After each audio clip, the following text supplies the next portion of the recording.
GamingBolt presents 15 amazing final boss fights where you don't outright murder them. Boss fights are an intricate part of video games and yet so versatile in how they can be handled. Whether it's a boss that draws sympathy or one that seemingly never dies, there are all kinds of bosses to encounter. Let's take a look at some of the final bosses who don't die, not because of their immortality, it's more due to the player who doesn't outright murder them. Keiji Shibusawa, Yakuza 0. There's only room for one dragon of the Dojima in Yakuza 0, and unfortunately for Keiji, it's not him. The patriarch of Yakuza 0's Shibusawa family is usually portrayed as someone with a mind for business. However, this hides his sheer ruthlessness as witnessed when he sets out to kill the Kazama family. The final battle sees Kiryu nearly kill Shibusawa, but Nishiki would intervene, thus ensuring that Keiji went to jail. Liquid Ocelot, Metal Gear Solid 4. Liquid Ocelot is one of the strangest and yet most iconic villains in the entire franchise, especially given the character arc of Ocelot and the supposed control that an attached limb of Liquid Snake held on him. From opposing Big Boss to becoming his comrade and then seeking to destroy the Patriots, Liquid Ocelot would face Solid Snake at the end of Metal Gear Solid 4 in hand-to-hand combat. Despite a rough battle, Ocelot didn't die by Snake's hand. Instead, it was due to a new version of Fox Die, which calls back to Liquid Snake's death in Metal Gear Solid 1. Wheatley, Portal 2.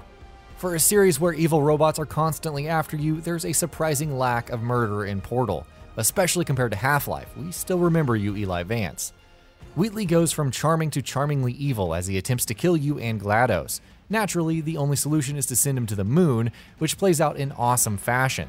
Wheatley is still out there though, just floating about in space until Half-Life 3 eventually arrives. 9S, NIER AUTOMATA. At the end of Route C in NIER AUTOMATA, you're given a choice to play as either 9S or A2 to fight the other in a final battle. The two characters finally come to a head, and if you choose A2, then, well, 9S doesn't die. Instead, A2 hacks his mind and removes the logic virus driving him insane. From there, Pod 42 saves 9S while A2 sacrifices her life to destroy the machine's tower. Unfortunately, like the first ending, it isn't meant to be. Bowser, Mario series. Does Bowser ever die, or encounter anything other than a mild upset in his plans when Mario comes barging in? Bowser has been dropped into lava and hurled into bombs throughout the entire career, but still keeps coming back. We could summarize then that Mario never really kills Bowser, which makes sense because he's the good guy. How does he know what will and won't kill the giant dinosaur though? That's the real mystery. Brainiac, Injustice 2. Much like all of his other versions in other universes, Brainiac is a pretty merciless villain. Not only does he steal away many of Earth's cities, but he even kills Dr. Fate. The fact that Metropolis and Coast City are gone forever also doesn't help even when Brainiac is defeated. From there, if you choose to align with Batman and his friends, then Brainiac is spared, Superman is depowered and sent to the Phantom Zone, and a new Justice League is formed. Majora's Mask, The Legend of Zelda Majora's Mask. For its time, The Legend of Zelda Majora's Mask was unlike anything the series had seen. One of the more notable features was the focus on Majora's Mask and how it possessed Skull Kid, bringing out tragedies like the moon falling towards Hyrule. Though Link has to defeat Skull Kid and eventually the moon by fighting Majora's Mask itself, the mask is only really purified of evil by the end. But maybe there's still something lurking inside to tempt the hearts of your average Hyrule folk. Regardless, it somehow survives in one piece. Gary, Pokemon Red and Blue. Aside from that one theory floating around that Ash, aka Red, killed a Raticate belonging to Gary, aka Blue, you never really kill anyone in the first Pokemon game. Throughout Pokemon Red and Blue, Gary is fought numerous times and even becomes the Pokemon League champion, only to fall to the player in the last battle. But he never dies, and his Pokemon make it to the game's end. Most of them, anyways. Joker, Batman Arkham Asylum.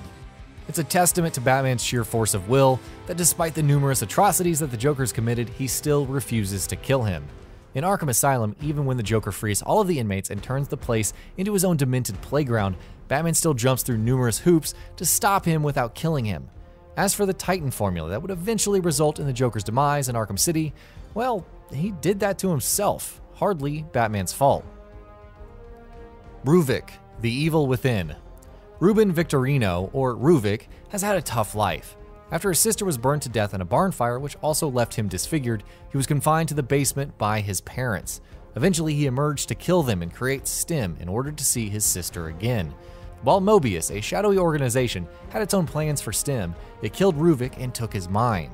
The entire game is about preventing Ruvik from finding a new host, and eventually, as Sebastian defeats him and seemingly destroys his brain, Ruvik seems to have been brought into the real world.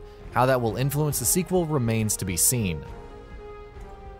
Augustine, infamous second son, good karma. In Infamous Second Son, Delson Rowe has to deal with a world where conduits are hunted down, following Cole McGrath killing the Beast and himself to save humanity.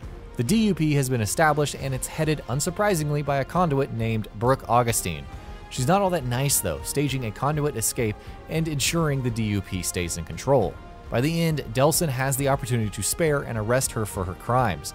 Peace is thus restored to Seattle as conduits and humans live in peace. Akuma, Super Street Fighter II Turbo. After beating everyone who crosses your path and scoring 3 perfect wins in Super Street Fighter II Turbo, you'll come across the true final boss, Akuma.